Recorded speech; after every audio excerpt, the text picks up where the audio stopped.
Welcome to episode 21 of Lift As We Rise. My name is Roshni Gajjar, and today I'm in conversation with Sola Osinoiki, the Vice President, People and Technologies at the Prosus Group and Naspers, and we'll be talking about building a culture of innovation and technology in a country like South Africa.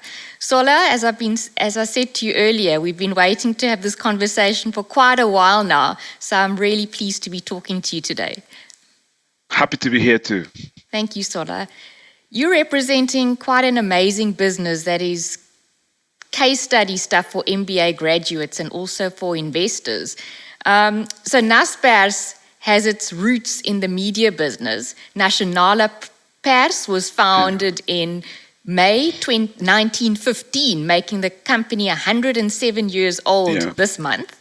Then in 1976, the television made its appearance in South Africa, and that created a business sustainability risks for the newspapers.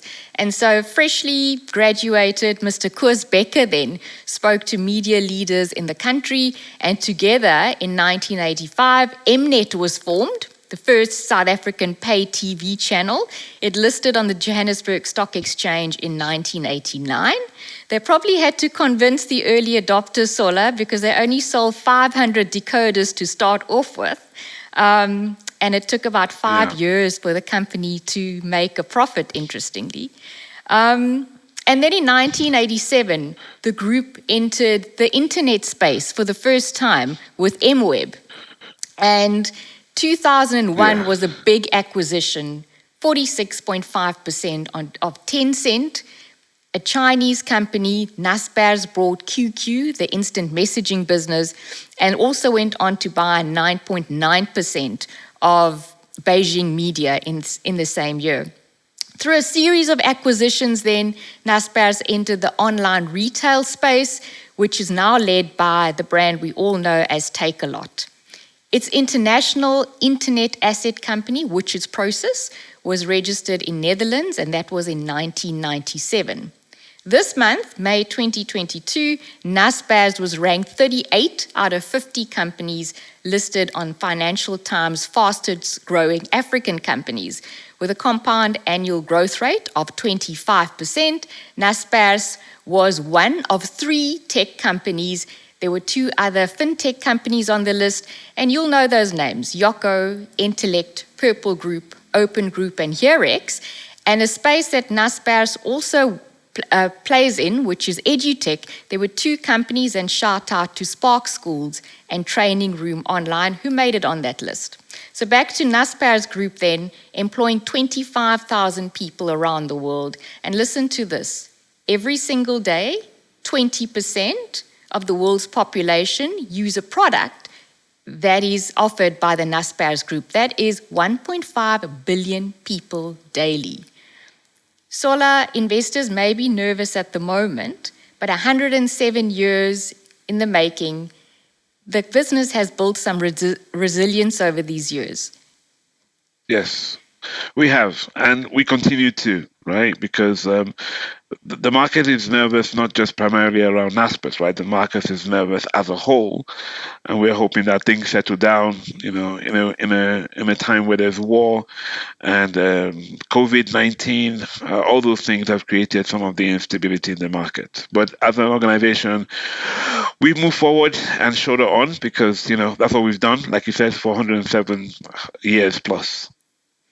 Absolutely, and there's something about building a successful business, but it's quite something else about sustaining that success over this long time.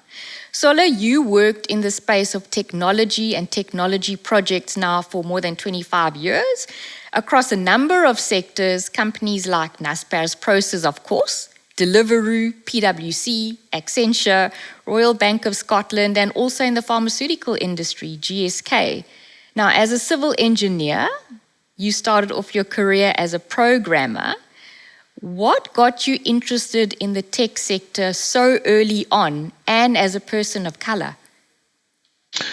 I think what got me into it, so like you said, I studied civil engineering in Nigeria, and I worked as an engineer for 1 year.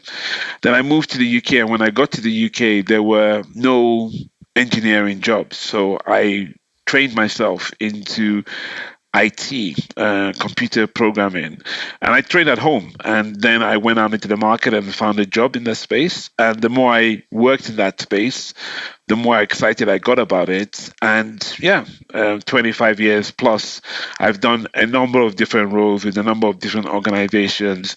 I've done things from programming applications to programming websites to database management to business analysis to project management. And now today I lead teams that do that work. Yeah, Sola, and on that basis, I'm particularly pleased to be speaking to you today and gleaning your insights in this space. You know, listeners, this conversation was triggered earlier on this year when President Cyril Ramaphosa released a statement saying that science and innovation are vital for economic recovery. And he was talking shortly after the launch of Dr. Patrick Soon-Shiong's new investment in a new vaccine manufacturing facility in Cape Town. The president went on to say, to build on our successes and forge ahead to a truly digital economy and society, we rely on a combination of tech skills and intellectual capital. Now, Sola, I shared with you at the time that my first thought was how, given the challenges that we have with our maths and science pass rates, and also with data connectivity. Yet, I'm aware that we have great examples of South African tech entrepreneurs and tech businesses doing some great things here and globally. Given your global perspective, where would you say that South Africa stands on the maturity spectrum of a digitized business and society? That's a loaded question, and I'm not even sure we have enough time in any podcast to really answer that. But let me attempt. Let me attempt. Right. So the reality is that Africa as a whole, right? So let me start wide and then narrow it down to South Africa. Africa as a whole, in the last 10 years, has been front and center, right? Because we know the stats about what's going to happen to the population, where the youngest people in the world are going to be in 2030 and beyond. So talent growth within Africa has been very focused. I'm originally from Nigeria, and there's a company called Andela, which is very similar to companies in South Africa who are also growing talent in the tech space. As you said earlier, when we looked at innovative companies in South Africa, those fintechs, the edutechs, and all the technology companies that are in South Africa are definitely growing and are going to need talent to support them. Now, to the specific question you're saying is where is South Africa? I think South Africa is on that curve of getting ready for a great explosion, right? Because there is not enough talent in the world, and everybody is looking everywhere. We went to China, we hunted all the talent we can. We went to India, hunted all the talent we can. Romania, Russia, we've gone everywhere. The world has gone everywhere to find talent. And all of a sudden, Africa has come into focus to be a place where talent can be sourced, leveraged, and used. And the question you're asking is, are we ready? I think our hearts are ready. We have businesses that are preparing us, but there's a lot of work still to be done in how we upskill and train people to be ready for what's coming, right? We live in a more globalized society now, and the pandemic has taught us one thing, and that is that actually global working and global mobilization of talent is the future. And so I could be a developer in South Africa working for a startup in California, and vice versa, actually, which is very true. And we look at the age of how call centers were built across Africa, particularly in South Africa and Kenya. It just shows that there is capacity and momentum for us to do that. You alluded earlier to the idea around maths and science, but even with that concept, the world is also changing. PwC, we talked about earlier, has already kind of turned away from just saying we want graduates. We're all looking now for interns. Like everybody's looking to get the talent as young as possible. And so we have the people. We have the people definitely. And the question is, are we going to create pipelines to educate and train these new talents that are coming up as quickly as possible? And I'll just give you one anecdotal story of a 14-year-old boy who was programming for a company in the US. So at 14 years old, he's already earning about $45,000 as a programmer, which he's not finished secondary school. He's still in secondary school, but he's also working as a programmer. And that just tells you what the future is going to look like. And the question is, are we willing to engage with the new future and the new world dynamics and the paradigm that's ahead of us? So I gave you a broad and wide answer there. Yeah, Sola, and those are important points to pick up because systemically we're going to need to start thinking differently of what we take as norms right now of the almost the linear process from school to tertiary education into the workplace versus a more parallel approach to try and enable these types of thinkers who are out there. I think back to 2018, 2019, early 2020, and I was proudly at that stage part of the Business Chamber's 4IR committee. And we were trying to position 4IR and what's coming to businesses and create awareness around that. And then the pandemic very quickly catapulted us into this new normal and a quick digitization. And overnight, of course, we all had to adapt. And it's companies like Naspers, Prosus, with your products and solutions that we were able to adapt to those circumstances. Now, nothing happens overnight. I mean, your company has invested in these types of products and solutions for many, many years. So from a change management and a strategy perspective, what are the steps to preparing any business for digitization and the people, of course? Yeah. And maybe let me start this answer by talking about one area that we, Naspers as a whole, actually there's two areas that we've kind of focused on. So if we think about what we're doing in South Africa, we have Naspers Foundries, which is a tool we use to invest in organizations within South Africa that are doing remarkable things. And we're talking about agri-tech all the way to edutech to fintechs, right? But more importantly, we have what we call Naspers Labs, which brings together the deep operation and investor knowledge that Naspers has and brings trusted and experienced partner organizations to deliver tailored development programs to help graduates step into the real world with the right training and understanding that they need. So our Naspers Labs is kind of that kind of focus of how do we begin to accelerate the education process? So how do we help people understand better what they need to do within the marketplace? So they're not just graduates, but they actually now got real life experience working with partner organizations to really get to a place where they fully understand what is required of them in the workplace. Now, I kind of lay that down as a foundation to the broader question which you've asked, which is around, the broader question is more around what do we do next, right? So what do we do next in terms of this strategic opportunity and commercial prospects available for us in this space? And I really believe that we just have to take the opportunity that's in front of us and really invest in people, because at the end of the day, it's people. I know there's a lot of talk about AI and virtual reality and machine learning, but actually all those things require people, and we're never going to get to a world where there is absolutely no people, and even if it's the people to run the machine learning, because machine learning is actually a machine repeating and learning over and over again something that a human is doing.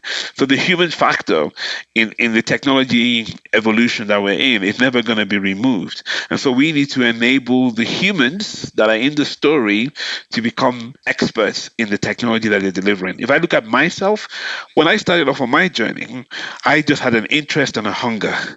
And I didn't have all the tools that are available today. Like, you could become a programmer today in 6 months if you wanted to.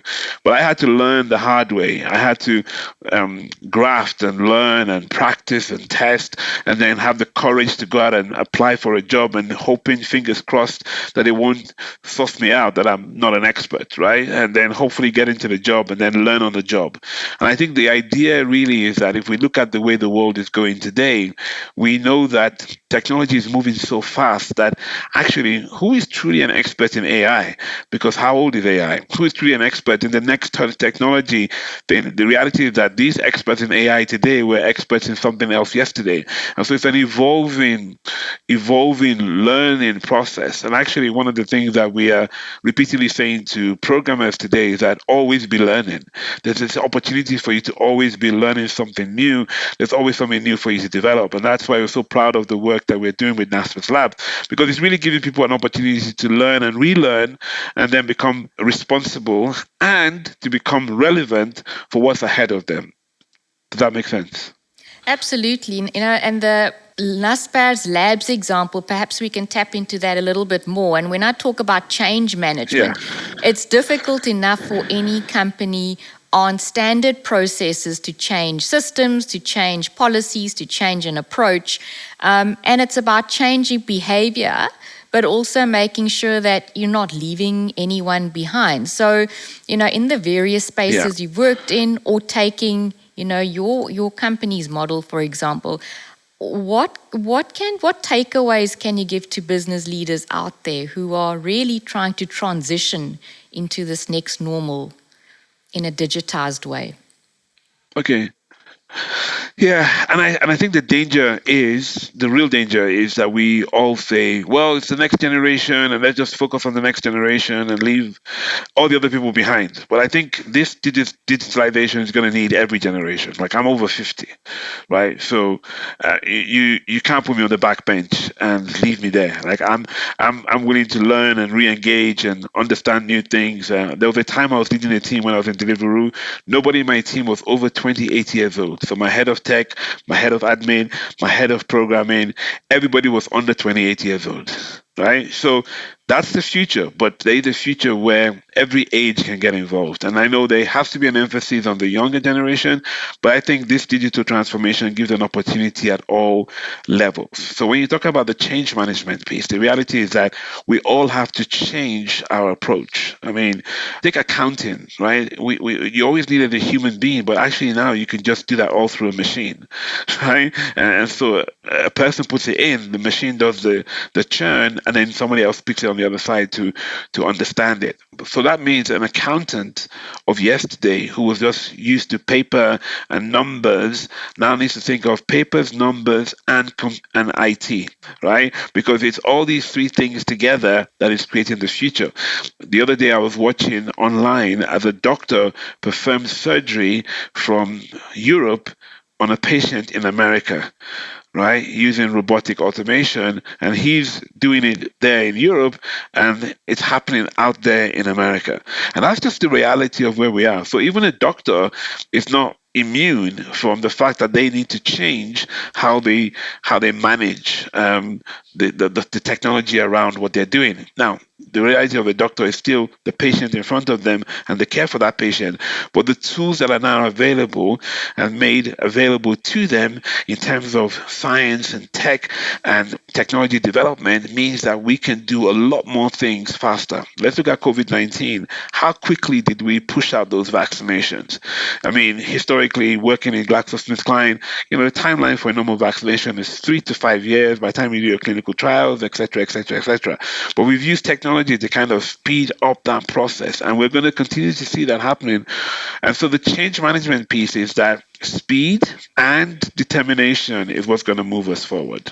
That's an interesting combination to look at the speed and the determination. And sometimes in an organization, you find people are at different levels. And I was wondering, you spoke about the accounting profession. You also done you carved a niche actually in the HR system space. From a systems change and a business model transition point of view, are there any kind of insights that you can share with us of what works, what doesn't work? Well, I mean, there's so many things, but I think the starting point for me is that technology must always be seen as an enabler for the business outcomes rather than technology for being technology's sake, right? I can go and get an AI expert to come into my company and create all these AI tools, but if it's not going to drive business value, then there's no point, right? So my view is, and having, like you said, I've got a lot of experience working with large multinationals to startups to now working within Prosus, which we have about 85 different companies in our portfolio that I talk to on a regular basis. The reality is technology should be used as an enabler. That's what it should be used for. And it's not there just to have fun, even though you will have fun as you develop business value. I think it's really when we embed the idea that technology is an enabler, it then takes away the old legacy that we used to have before, which is, hey, let's just put technology in and see if it works. It's almost now that you're getting to a place in which technology is absolutely necessary rather than a nice to have. I talk to people now who are in the marketing space, and historically, marketing was door to door, it was TV advertising, it was radio advertising. But the reality is that in the world we live in today, if you're not on Instagram or TikTok or LinkedIn, there's a huge number of people that you've missed out on. And even when you look at the evolution of people moving away from Facebook more to Instagram, it just shows you that you have to move with your market. And somebody once said, a great marketing expert said, where is your audience? Who are you trying to sell to? Because if they're not on the platform you're looking at, then you need to go and advertise on another platform. And if you look at the stats today, yes, people are still using Facebook, but look at the surge in the use of TikTok, look at the surge in the use of Snapchat, and look at the surge. And it's not just young people, like it's middle-aged, it's everybody is getting involved. And the reality that if I want to sell to somebody, I need to be selling in the spaces that they find themselves in. You look at the success of companies like Netflix or DSTV, is the fact that people wanted to spend more time looking at non-traditional TV and looking at more controlled TV. I want to watch what I want to watch when I want to watch it. And so therefore, I need to then take data out of that understanding and supply to you opportunities for me to resell to you in a very different way. And so the reality is that the model is changing and continues to evolve on a constant basis. You know, like you said earlier, we've been in radio, TV, satellite TV. Now we're in the internet space, which is where a lot is happening on a day-by-day basis. So yeah, I'm excited because the reality is that we have to keep evolving. And just when you think you've got it all cracked, then everybody says Web 3.0, Web 2.0, there's metaverse, there's, it doesn't stop. And while you're standing still, everybody's racing past you. And so always evolving and understanding that change is not a static thing, but it's a constant thing you need to look at is very, very important. Thank you, Sola. And it now almost highlights the importance of keeping in mind that you need the speed to respond to the technological development, yes, but you also need the determination to make it work and make it relevant to your customers and stakeholders, and to do so sustainably. And I guess between the two, it's probably a case of a bit of curiosity and a lot of resilience, especially when you're trying to run a business, right? To stay ahead of the curve, to remain competitive. And I guess also to use the power of connection that any technological solution offers to get the right insights so that you can adapt accordingly. Would that be a fair summation? Absolutely. You summarize it very well. So Sola, in boardrooms, audit and risk committees, and even in the C-suite boardrooms, the conversation for a long, long time has been, is it tech and people or tech or people? And I think now we don't have a choice. We have to go the digital route if we want to remain relevant as businesses and I guess as civil citizens. So in a country like South Africa, we must be mindful that our unemployment rate is super high, at 35%. And I was sharing with you earlier that I was in a PwC webinar this morning, which raised some alarm bells. The projections around unemployment rates in South Africa, best case scenario would be 37% by 2030, and baseline would be 39%. So my mind said immediately, we need to make sure as businesses that as much as we are responding to this emerging market, we've also got to ensure that we are leaving no one behind. And I'd like to ask you, what should C-suites now be thinking about to ensure that they future-proof their business, but take all the stakeholders along with them?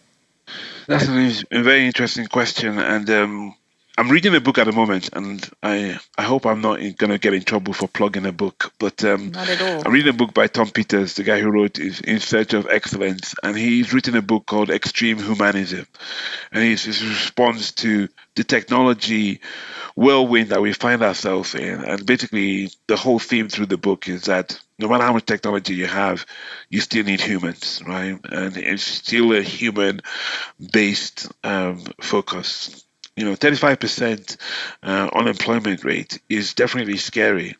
But when you look at it across the globe, it's kind of on par with what's happening across the globe.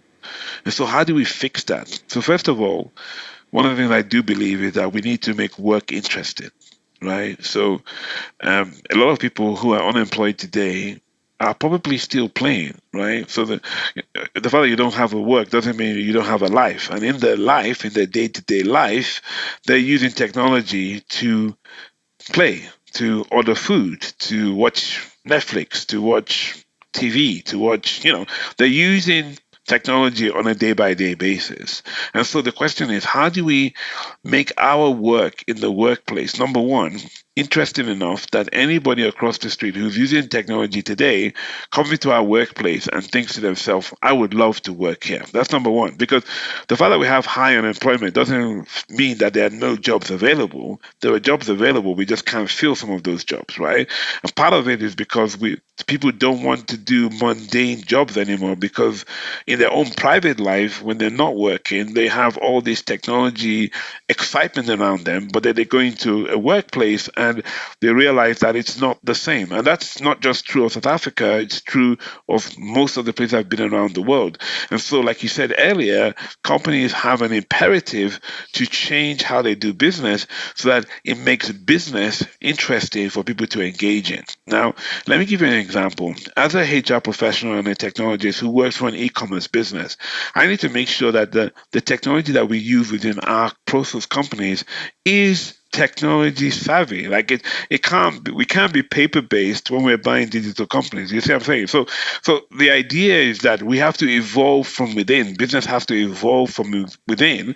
That would then create opportunities for people. The concept of digital and the fact that we need to have a digital agenda is no more a nice to have. It is a must have. Even if you're a corner shop in South Africa, and we just invested in a business in India, over 10,000 corner shops together, and helps them get on the internet.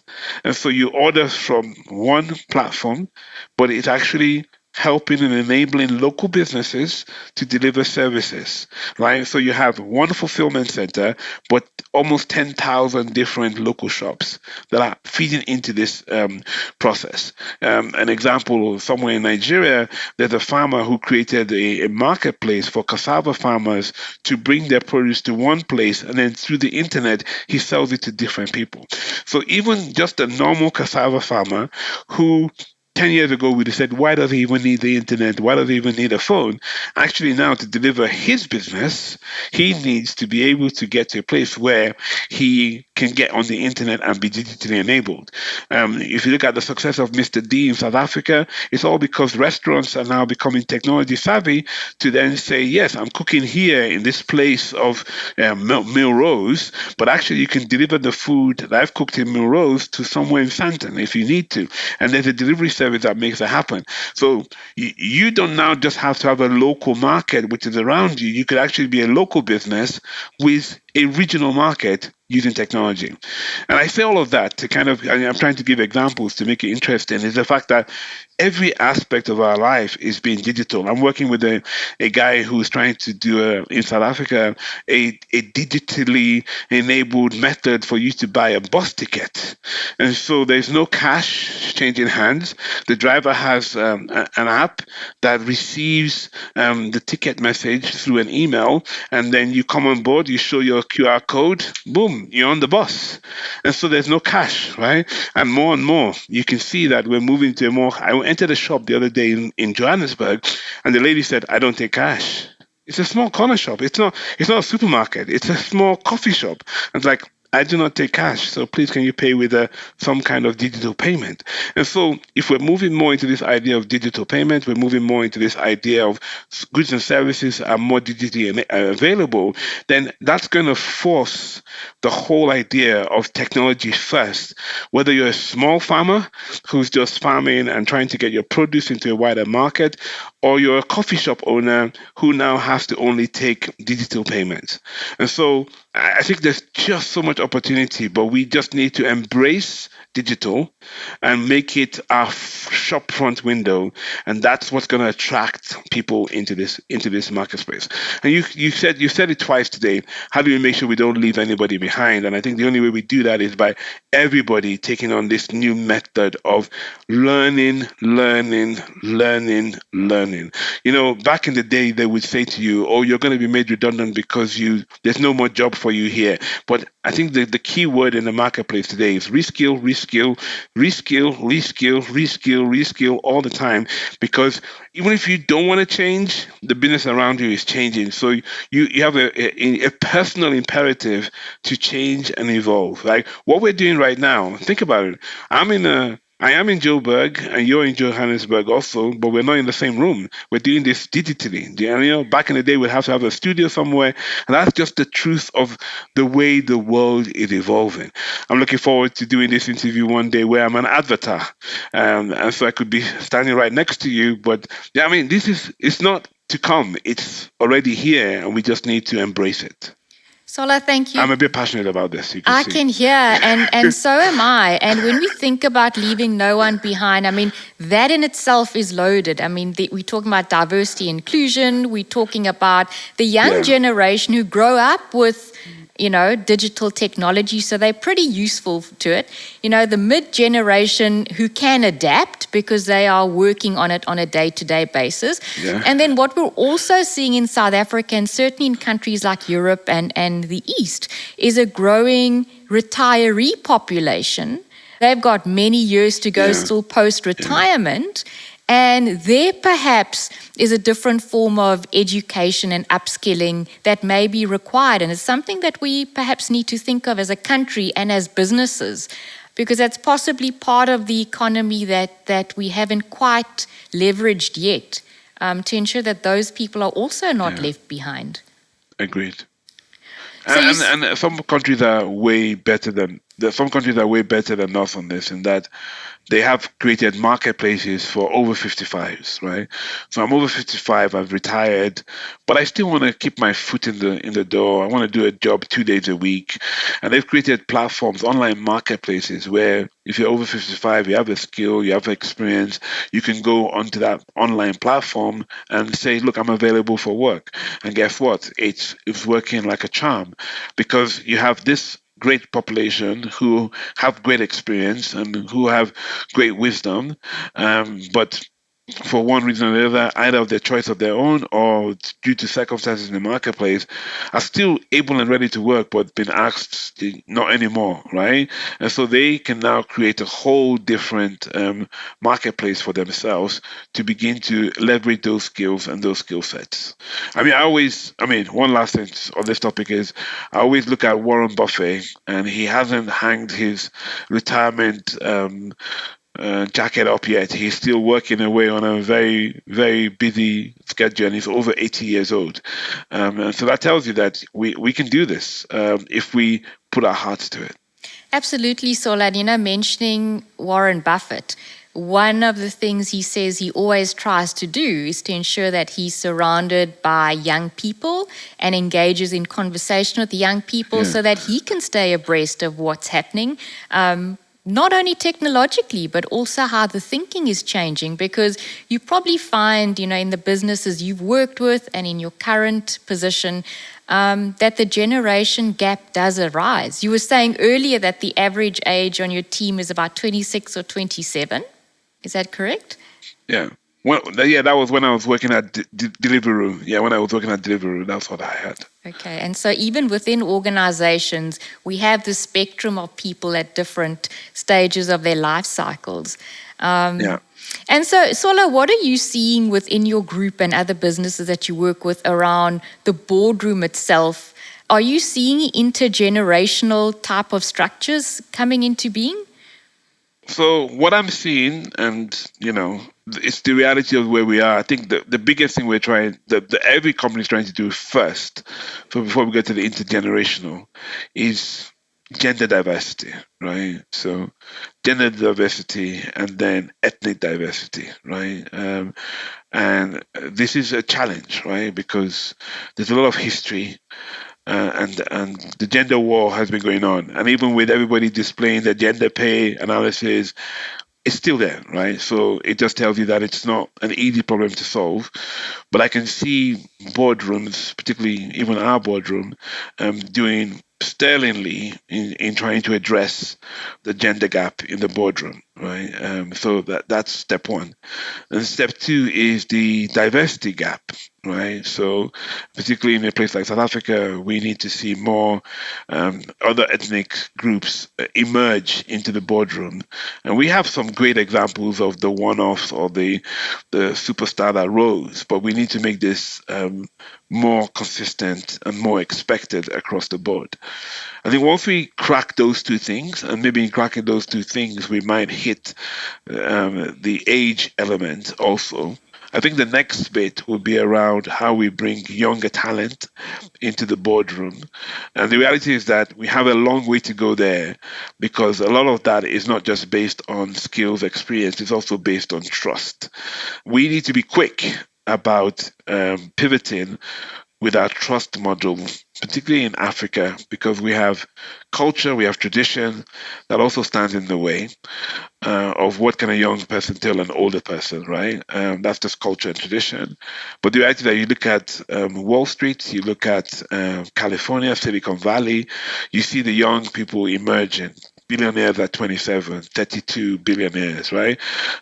So I think whether we want it or not, the change has to come because the reality is that if it doesn't come from institutional organizations, then what we will see is new companies arising on the other side who would then come into play to compete, but would have young talent at the helm of it. So I think we need to take an approach of merging the two rather than creating two siloed worlds. So you have the old world with the older boardroom members and the new world with the younger boardroom members, which I'm not sure it's going to benefit society as a whole. I think we need to look at how we can merge those two quickly and begin to be trusted of the younger generation and the wisdom they bring, right? Because they bring a different type of wisdom based on the world that we live in today. And have you been piloting some of these concepts across your companies or your investees? We are blessed, privileged, I don't know what the right word is, to invest across a multitude of pillars and silos and sectors and technologies that it's coming to us almost as a gift wrapped, right? So some of the companies we're looking at are led by very young people. And when we look at the business we bought recently, Otto's business that we bought in Dubai, led by almost under 30-year-old guy, right? So who just did a phenomenal job and then partnered with us and has helped to grow the business. So I think by default we are in that space, but more and more on a day-by-day basis, we're being more intentional about how we grow young talent and how we make sure that we see the rising stars and celebrate the rising stars. And it's a great privilege that when we look across the globe, we have a lot of our team members or people in our organization who are being nominated for awards for, 30 under 30, 40 under 40, right? So it means that we have the right framework and we have the right opportunities, but it's still a journey. And we all have to be intentional about trying to make sure that we allow the next generation to rise. Now, Sola, as you're saying that, the other consideration that one must always bear in mind is that as you are developing this talent and these rising stars and future entrepreneurs, we've got to ensure that we retain them and keep them in our country and not lose them to other countries. And we saw India investing quite a bit in the ICT space intentionally about 30 years ago. And you're seeing a lot of kind of migration of Indian tech talent from India into the US, but they tend to come back after a few years. And what are you seeing in South Africa? What are the trends? I make it sound like that because it's just the reality is that we want to open the door so skills are migrating because they migrate to get experience. So there definitely is a pull on organizations to pull talent out. But if you also look at the trend over the last 3 to 5 years, there's a lot of companies who are coming to invest in South Africa. Amazon being an example with a call center in South Africa, and many other companies, that are investing and deliberately, intentionally looking for local talent. So I think it's always going to be a mix of the benefit of letting people go out and get experience and the benefit of keeping people here. But I think back to my point almost 20 minutes ago is more around we need to make sure that the work that we are making available for the talent in our country is exciting and engaging as much as it would be to go and work for a Facebook or an Apple, right? And we know that the world is looking at Africa and South Africa specifically for talent because we've proved on the world scale that our talent is good when we have the opportunity. So I'm not sitting here as an advocate to say, no, we should never allow our talents to leave the country. We should keep them all here.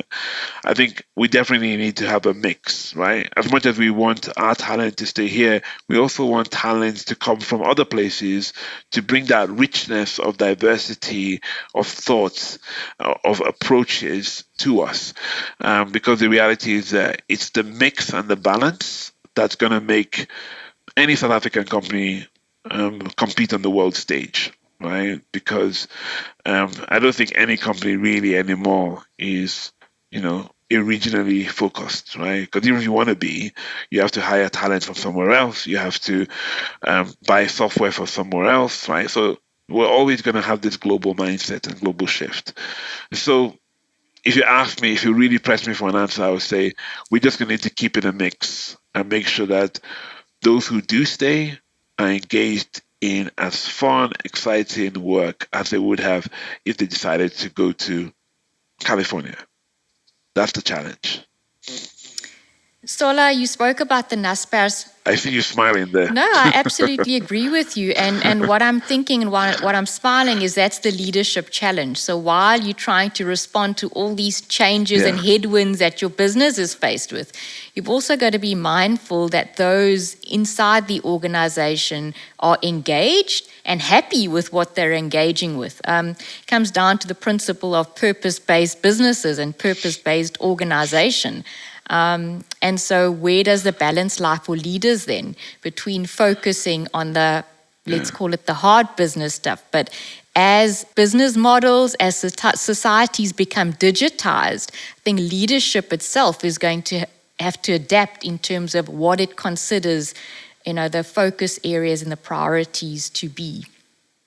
So you spoke about the Naspers Foundries earlier, and Naspers Foundries invest in high potential technology businesses in South Africa to help them scale up and build success and sustain that success. Now, at the heart of entrepreneurship is the ability to take an idea or a unique competence and convert that to something that's commercially viable and successful. And when one looks at the examples like an Elon Musk, Steve Jobs, Mark Zuckerberg, those are creative geniuses. And we seeing their story at the time, after all the years of hard work and sweat that they've put into it, those people aren't necessarily great administrators because that's not what they enjoy. Yet in entrepreneurship, Sola, we know that especially when you're starting up, you'll end up being all things to all people. And as glamorous as the term entrepreneurship sounds, it's actually quite hard work, and it takes a special type of person to excel in that space. So from your perspective, what does it take to build a culture of high entrepreneurship and high innovation? Do South Africans have this in their DNA? Absolutely, absolutely. And Naspers Foundry is provides us unique evidence of this reality. And you think of some of the names of the companies we've invested in Naspers Foundry, like Where's My Transport, right? This is an idea that's come from local people and it's now become an international phenomenon. Now, the point the reality is that we definitely have it. So that's a quick answer. We definitely have the capability to do this, and we must do this. I think what's interesting is the fact that it just needs somebody to believe in what is possible. If I look at some of the companies that Foundry have invested in, Sweep South, Naked, Planet 24, it just shows you that it's here, it's available, and we just need to have people that believe in people to help give them the push, right? And that's why we do what we do. We invest with a view to support the local entrepreneur to rise, and that's been Naspers' investment culture from the beginning, and that's why a lot of people don't really know Naspers, right? Probably more in South Africa, it's known because of its connections with historical stuff, but go around the world and say Naspers Prosus, people don't know us because we don't brand every single company we buy to a Naspers Prosus shell. What we say is we want to give you, you're doing very well by yourself. We're going to inject talent, we're going to inject money, we're going to inject wisdom, we're going to come alongside your board and support you to be able to do even more than you've been able to do by yourself. And I think that's the key thing is that that's how Foundry has shown its value to the South African community by saying, hey, here's this technology company that just needs a little push to become excellent.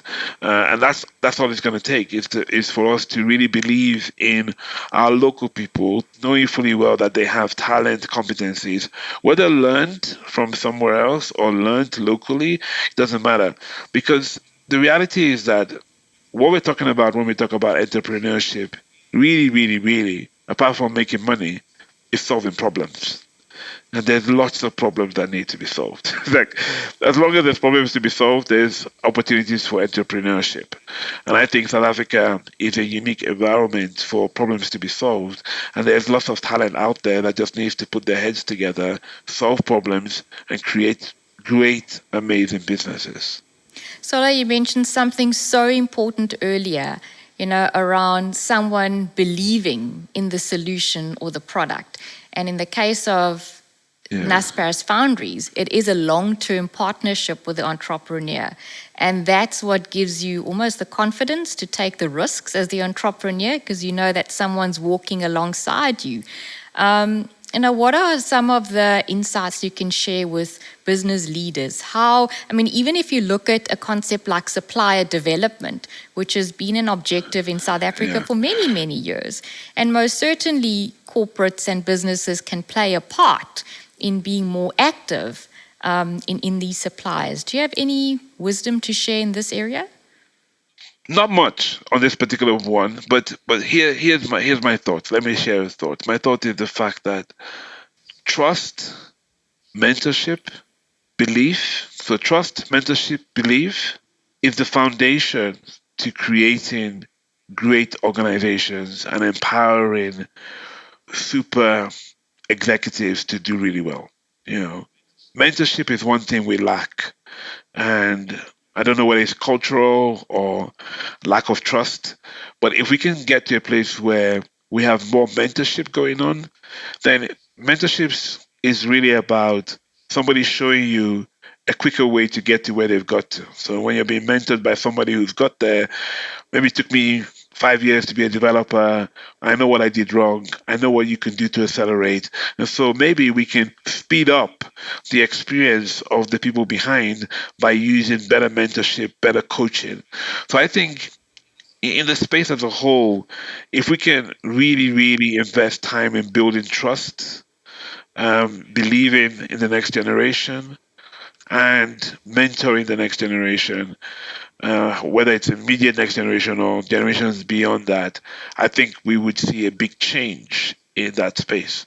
And you think about building marketplaces or building trust between organizations, that word trust always comes up. And me believing in you and you believing in me and us trying to lift each other together, I think will really, really, really get us very far. Thank you. And I think from a strategic perspective, when you are entering into those types of partnership and when you talk about building solutions and delivering on those solutions, it's about finding a common purpose or a common vision. In other words, what problems can you solve together? Because I think then, what you were saying Together, earlier around the yeah. speed and the commitment that comes through that process. Yeah, absolutely. Circling back to the president's statement, he said we must provide all necessary support to innovators and become a country that nurtures great ideas. And I think that's what you alluded to now. One of the Prosus success stories that I really admire is of Baiju, the edutech company based in India. And just to bring the listeners into this company, it's fascinating. It was started in 2011 by a group of students. By 2021, it was on Forbes' list of most influential companies in the world and won in that category. So Baiju EduTech, what they provide is online interactive learning for preschool to grade 12s in modules such as maths, creative arts, and also coding. Now, this company is valued at 22 billion US dollars and has 150 million online users globally. I mean, that's quite phenomenal.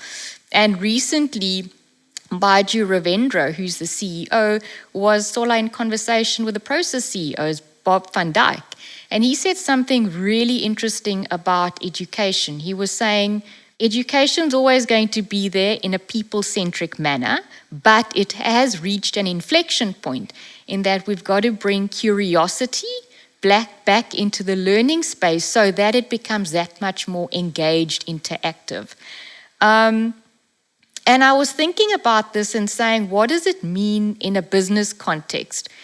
So in a country like South Africa, we're fantastic at strategies and academic plans, but not great at converting those into solutions. Goals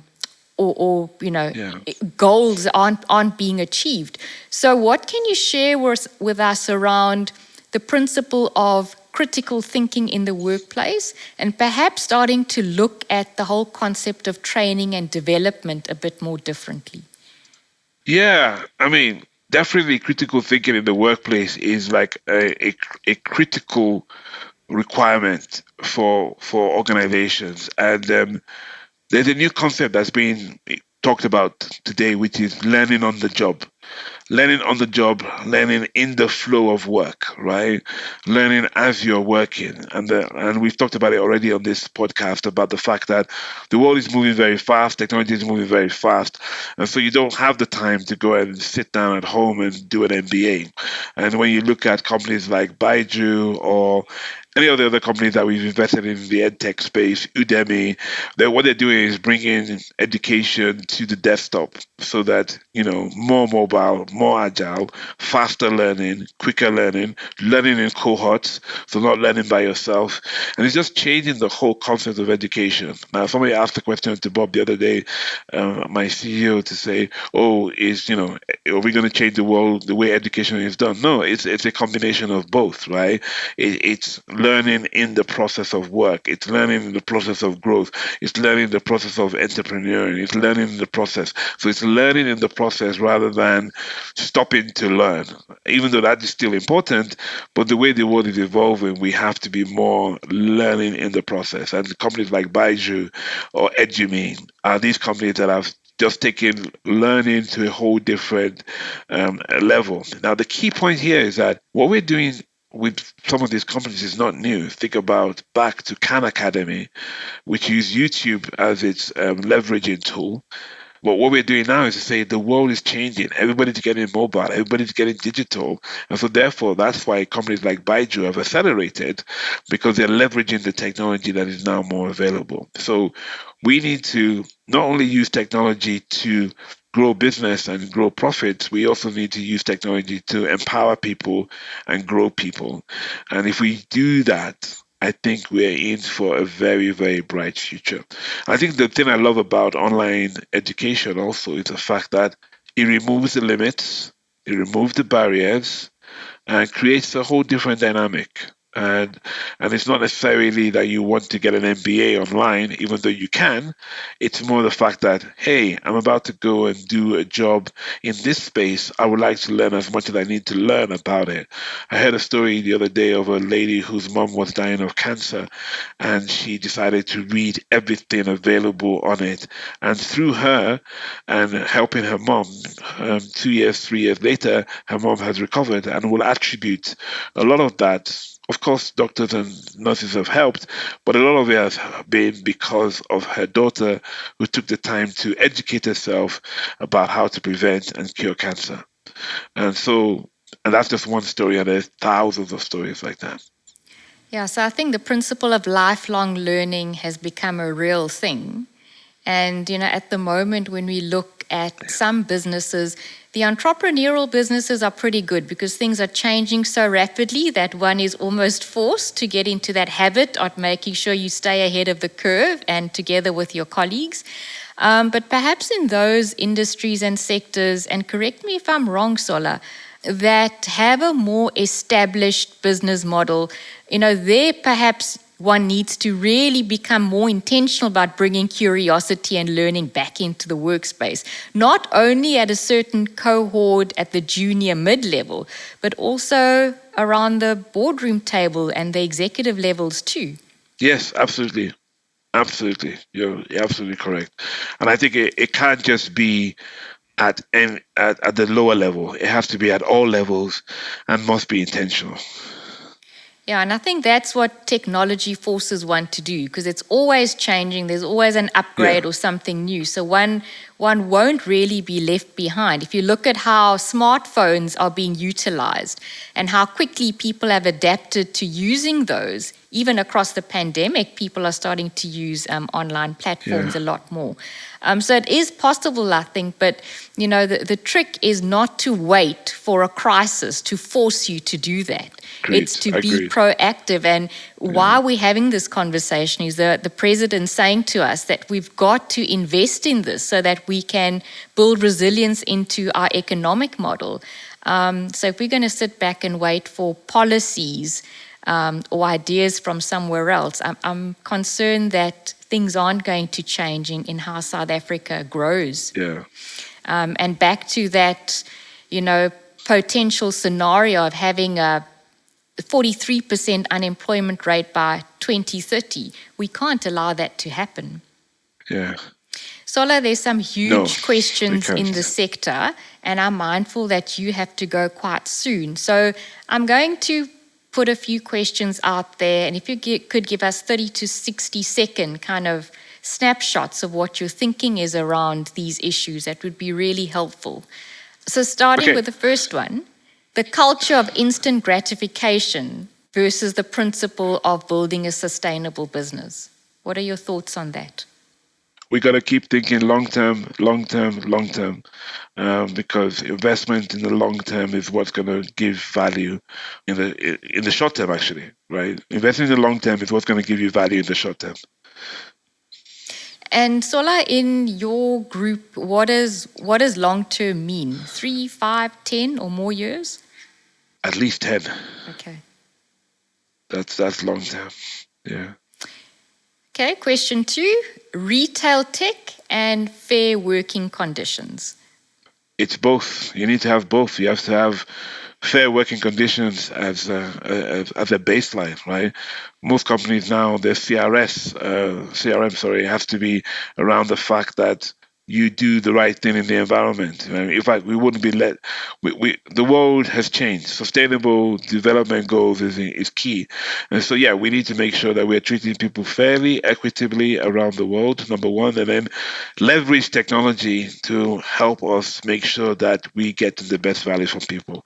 So yeah, so retail tech is important, but actually fairness and ensuring that we take care of people is as important. So it's not one or the other, it's both. Sola, the digital era and mental health. Ooh, The reality is that the digital era has exposed the challenges of mental health much more. And so as we spend more time in the digital space, as we can see how Zoom has impacted people or online meetings has impacted people and how, applications that young people are using have impacted mental health, the rise in suicide, the rise in gun crime, tells us that we need to keep a good eye on mental health as we evolve in the journey to digital, because at the end of the day, we're not robots. We are human beings that have feelings. And so taking care of people's well being has got to be paramount as we evolve in the digital economy. Yeah, this one's quite important for me, Sola, because if I think of a company like Apple, they've spent billions on building a beautiful new Yeah. campus and they're battling to get people to go and work there. Back And into the office. yeah, and when one thinks of tech people or tech professionals and even technology, you don't always get the picture of connected people who are physically connected. Yes, you are digitally connected. How do you get that balance right in Yeah. your workspace? I think the way we get it right, and I'll be honest to say, I don't think we get it right all the time, right? Sure. So it would be naive of me to say we get it right all the time. But I think the way we try to get it right is to listen. Like, listen, you know, we all hear about engagement surveys, but that could just be a tick box. But at Prosus Naspers, we take the engagement survey as a listening mechanism to listen to our employees, and we don't limit it to just a technology solution, which is you fill out a questionnaire, but actually we make sure that we empower leaders to have the hard conversations and also empower line managers to understand their teams better, understand the delivery better, understand the products better, and not abdicate that responsibility, but ensure that HR and line managers are working closely together to find the best outcomes for the talent that we're trying to retain, right? So, you know that right now to retain talent is one thing, but to even attract talent is another thing. So, we need to have a flexible model that recognizes that one size does not fit all, and we're in a evolving time in our history. Thanks, Sola. Just two more, and you've touched on these two slightly. Technology Yeah. as an enabler of ESG sustainability. Yeah, you're right. So ESG sustainability is key because we need to keep our planet going. But technology sometimes could be a limiting. It could limit some of the things we want to do in ESG and sustainability. So we have to be very focused and determined to make sure that we don't lose sight of the long term, right? So we all know about crypto and how that burns a lot of energy, but we also know that there are cities and countries in the world today that don't have any electricity. So we need to have that corporate responsibility to make sure that we're taking care of the planet, we're taking care of the people, and we're advancing technology. So it's huge responsibility for us to take on, and then you can't just go out there and be a cowboy. And going back to the process model, I mean, the long-term partnerships, they say, are there so that the companies they invest in can then focus on building solutions that address societal needs. Yes. And that's part of addressing, a better future in itself. And lastly, Sola, in this group of questions, female leadership, females, and diversity in tech. If you look at what we're doing with Naspers Labs, we partner with Girl Code because we know there's a need for females in tech. And almost every company I've worked with around the world puts a lot of emphasis in making sure we help the girl child evolve in this space. It's the same thing, whether it's diversity of color or diversity of gender or diversity of sex type. The idea is that we need to have a bigger funnel, right? And to create the bigger funnel, you need to invest and create opportunities. So female tech, female leadership, female is an absolute necessity. And the world population tells us that if we ignore the females, we're ignoring half of the world's population. So it's the smart thing to do to invest in females. Sola, thank you very much for sharing your time whilst you're in South Africa to speak with us today. I really appreciate it. Thank you. It's been a pleasure. And to you, the listener, thank you so much for staying with us and listening to the show and for supporting the show also. Please leave a comment on either the YouTube version or when the post goes up on LinkedIn and let us know how your business is perhaps using technology to address a societal need. You can, of course, visit www.stratistute.co.za for more information on our strategy and strategy to execution services. And join us again in June for the next show. Before then, remember to lift as we rise so that together we can thrive. Bye-bye.